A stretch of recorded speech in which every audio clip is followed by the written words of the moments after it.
Qual dessas três imagens traduz melhor para você a questão das eleições na sua casa espírita? Uma corrida de revezamento onde os atletas trocam entre si o bastão visando tirar o maior proveito possível da diferença entre os diversos membros da equipe? Ou um voo de gansos, onde as pessoas revezam as posições visando aliviar os colegas do cansaço de estar à frente dos trabalhos? Ou uma disputa de poder como se fosse uma briga de leões, onde cada um procura estabelecer o seu domínio sobre o território, impondo as suas ideias, as suas opiniões, o seu ponto de vista? Eleições na casa espírita é o assunto deste nosso bloco.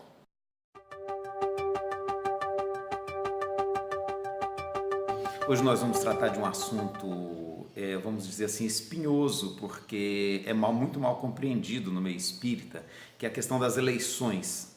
Nós dizemos espinhoso porque no estudo que nós fizemos junto a mais de 40 casas espíritas, ainda em 2016, esse estudo evidenciou algumas questões muito interessantes, como, por exemplo, que em muitas casas espíritas eleições não acontecem. Um pequeno grupo decide quem será o próximo dirigente, chega a essa conclusão. Até um caso interessante que também apareceu nessa pesquisa no campo de observações, esse pequeno grupo que assumia a direção da casa simplesmente elaborava a ata e saía colhendo a assinatura das pessoas, para depois registrar. Houve denúncias, por exemplo, de que famílias controlam a instituição e que os demais nem sequer são chamados a participar. Então, infelizmente, isso é um terreno delicado no meio espírita e a gente precisa conversar sobre isso, porque essa é uma prática que precisa ser melhor ajustada, até porque isso envolve questões de ordem legal graves, sérias. Forjar uma ata com uma eleição, isso inclusive do ponto de vista criminal é delicado, porque constitui crime de falsidade ideológica. A legislação brasileira considera que uma associação é um conjunto de pessoas em igualdade de direitos e deveres que se reúne tendo em vista uma determinada finalidade.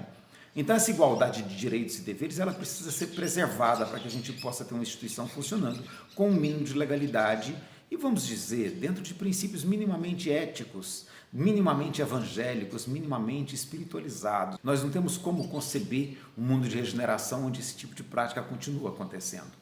E nós vamos começar lembrando de uma passagem do Novo Testamento, quando Judas Iscariotes suicidou e os discípulos precisavam colocar alguém no lugar dele, porque a tradição judaica valorizava muito a figura dos 12 apóstolos, porque 12 eram as tribos de Judá. E é muito interessante o método que eles usaram, o método sorteio.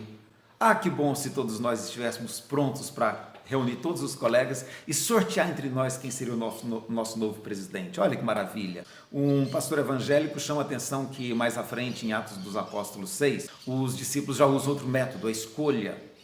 A escolha onde eles oram, pedem a Deus iluminação para que eles façam escolha segura e em seguida eles fazem essa escolha através de voto. Então nós temos que entender que nós estamos no exercício da democracia, que é um princípio muito importante para a sociedade moderna, que pressupõe igualdade de direitos, igualdade de deveres, igualdade de participação de todos os membros que constituem aquela associação.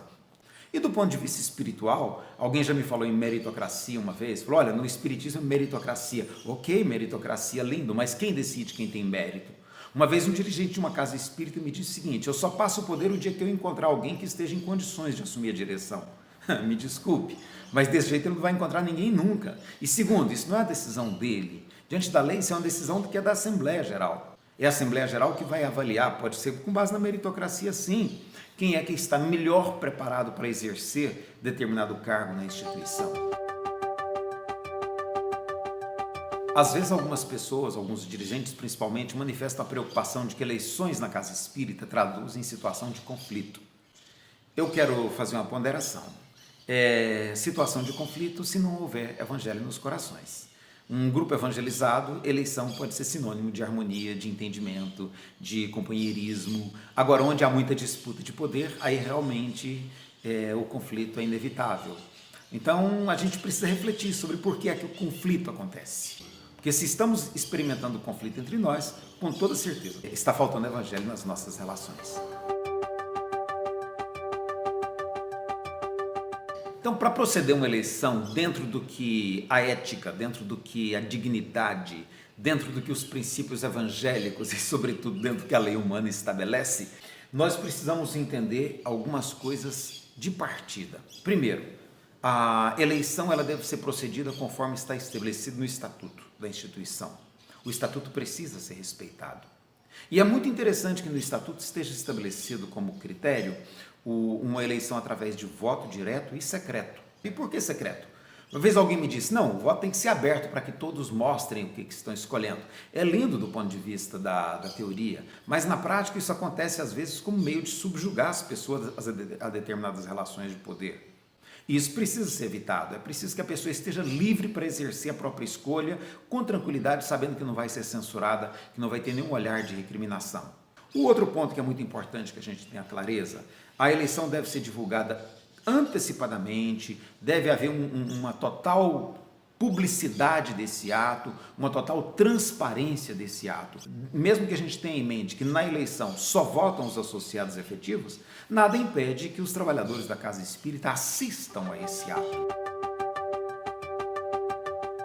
É mais do que importante, é fundamental sim, o recolhimento, a oração, a busca de inspiração superior, para que aquele processo aconteça da maneira mais evangélica, da maneira mais espiritualizada possível, sem que isso prejudique os aspectos legais, os aspectos relacionados à questão da democracia na Casa Espírita. Porque esse processo de deixar a espiritualidade à escolha dos dirigentes materiais, o próprio Kardec analisa isso com muita propriedade, onde ele diz que nós não podemos sobrecarregar os espíritos com questões que são meramente humanas. Então, a decisão da eleição é uma decisão nossa, material, dos seres encarnados. Nós estamos falando de buscar inspiração para que todas as pessoas votem com clareza e com segurança.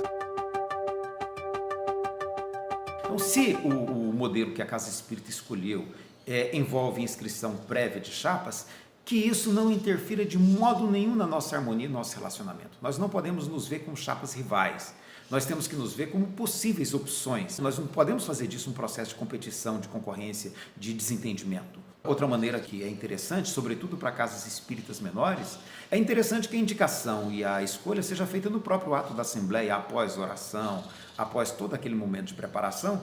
Os associados mesmos podem sugerir quem nós achamos adequados para ser nosso presidente, quem nós achamos adequado para ser nosso diretor de tal cargo. No final nós temos 2 ou 3, 4 possibilidades, faz então a votação.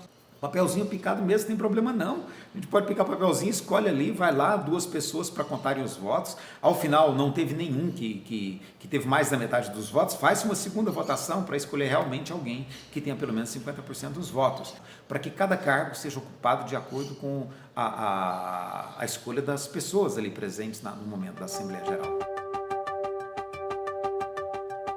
Então a alternância é muito interessante porque oferece a possibilidade de outras pessoas também contribuírem, oferece a possibilidade de buscar novas maneiras de se realizar aquele mesmo trabalho, buscar um novo espírito que possa estar oxigenando a casa, abrir novas perspectivas para o trabalho, num clima de cordialidade, num clima de entendimento, num clima de respeito mútuo, onde não haja disputa de poder, não haja vaidade, não haja orgulho pessoal em relação a nenhum cargo.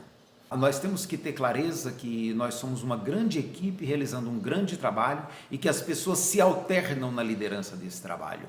Então é interessante que a gente consiga suprimir na nossa Casa Espírita ciúme, competição, para que a Casa Espírita continue com todo o grupo empolgado, entusiasmado, se ajudando mutuamente, ainda que o bastão esteja na mão de outro corredor por um momento. Há algumas questões que a gente precisa também ter cuidado. A ata. A ata não é um documento que você faz depois. A ata, o secretário já deve estar ali de prontidão, de preferência com um notebook, computadorzinho desse aqui, olha, disponível para que enquanto a reunião acontece, ele já faça a ata. Terminou, imprime a ata, todo mundo assina, pronto, está resolvido. Esse é o procedimento adequado, esse é o procedimento legal. Ah, mas depois a gente assina a ata. Ok, mas lembrando que quando nós assinamos uma ata, nós estamos validando o total teor daquele documento.